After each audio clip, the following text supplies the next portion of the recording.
This is my cat. He may look like just a normal, chill, fun-loving cat, but at night, he becomes a domestic terrorist. Usually, I can scold him or spray him with water if he's being really bad, but obviously, that's not practical when I'm trying to sleep. So, I made a robot with a gun.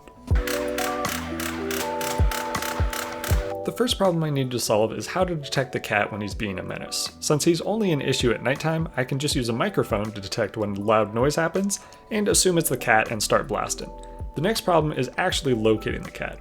I could have used a camera and some open source object tracking, but there's a much easier way to do this. The area that the cat commits crimes in is pretty small, and since I'm already using a microphone to detect him, I just added 2 more mics to do some fancy math and roughly get his position. To test this idea, I ordered a Raspberry Pi Pico. This is a microcontroller that has a bunch of pins we can turn on or off, and checked if voltage is high or low.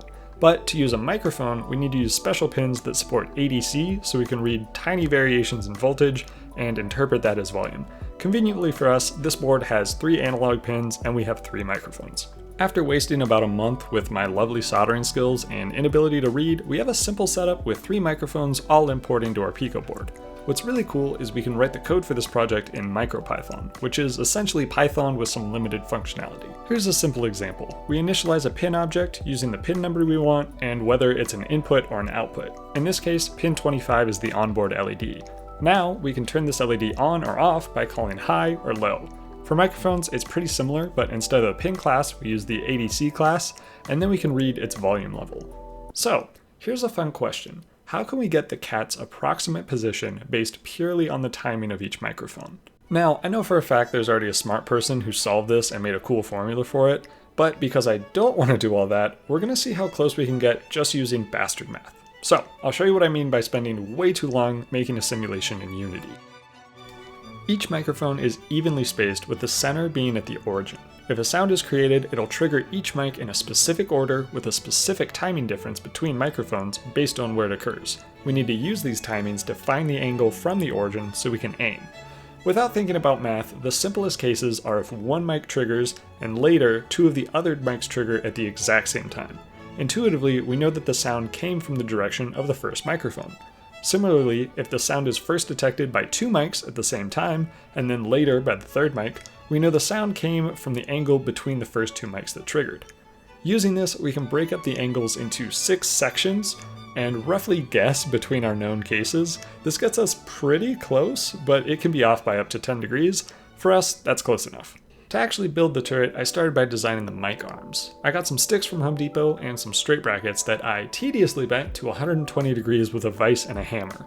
After screwing everything together, I had this propeller looking thing that I painted black for intimidation, and then I could start gluing on the components.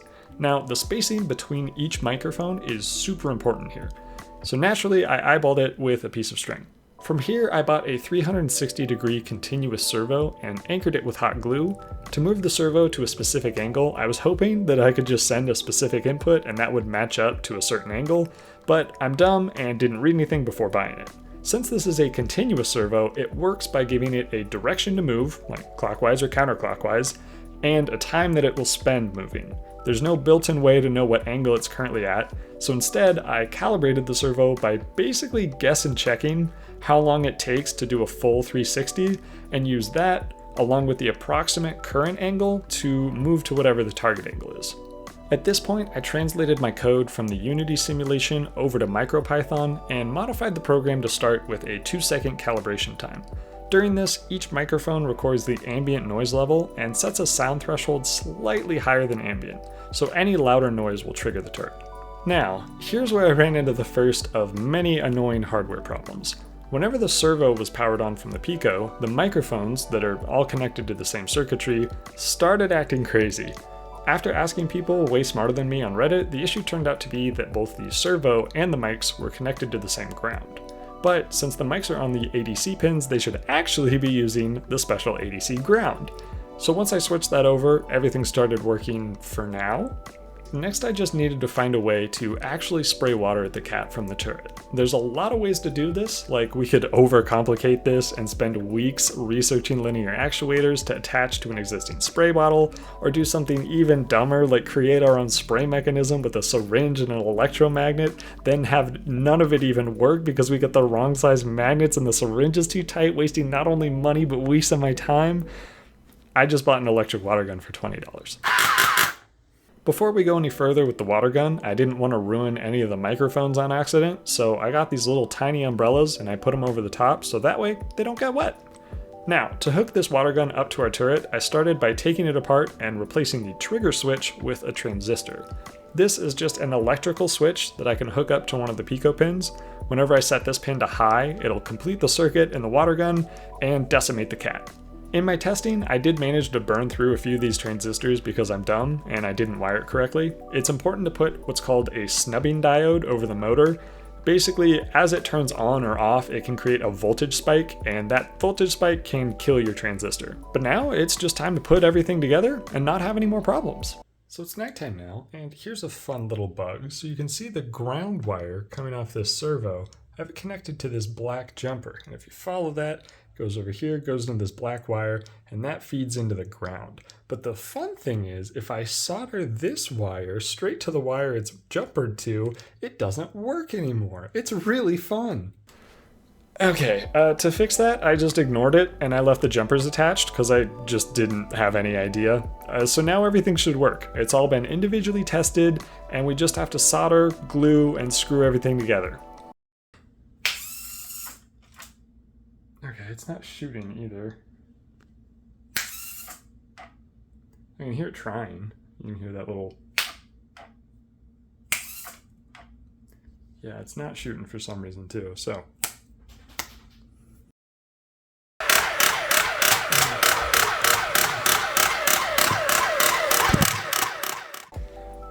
Okay, at this point I was ready to give up on this whole project. I'd already spent a few months of my time on, frankly, it's a dumbass idea.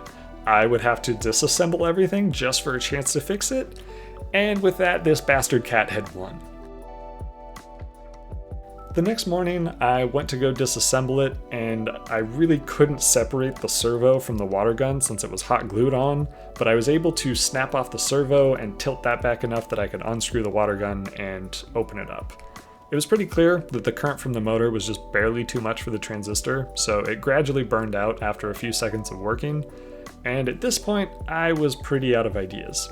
I really didn't want to waste any more time or money ordering new parts, so I decided I'd try one last thing before quitting this project. I took 3 of the transistors I was using and just hot glued them together, basically allowing them to work in parallel. I put basically no thought into this, but testing it on a breadboard actually seemed pretty promising. I did a stress test for over a minute and there wasn't any heat buildup. So I soldered everything back together, screwed the water gun closed, glued the servo back down, and I was ready for one last try. Testing it with a separate battery pack wasn't really working, so I decided to just leave it plugged into my laptop, and it was actually working perfectly.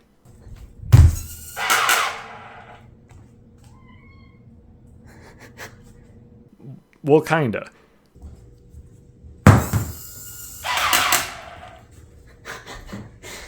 This is so dumb. Like, stop your feet.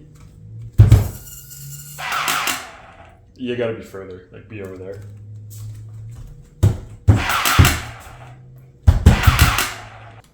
There's still several major flaws that make this super inaccurate. For one, bastard math. It's in the name. Second, the servo calibration is never going to be perfect. But the biggest issue that throws this off is the microphone timing. They're really inconsistent, and even the smallest differences can change the angle pretty considerably, but for all of those issues, it actually works. So for actually training the cat, he will not go anywhere near this thing when it is turned on. I'm guessing because I painted it to look so intimidating, but I mean, if it's scaring it away, it's kind of doing its job, and I can finally sleep peacefully through the night.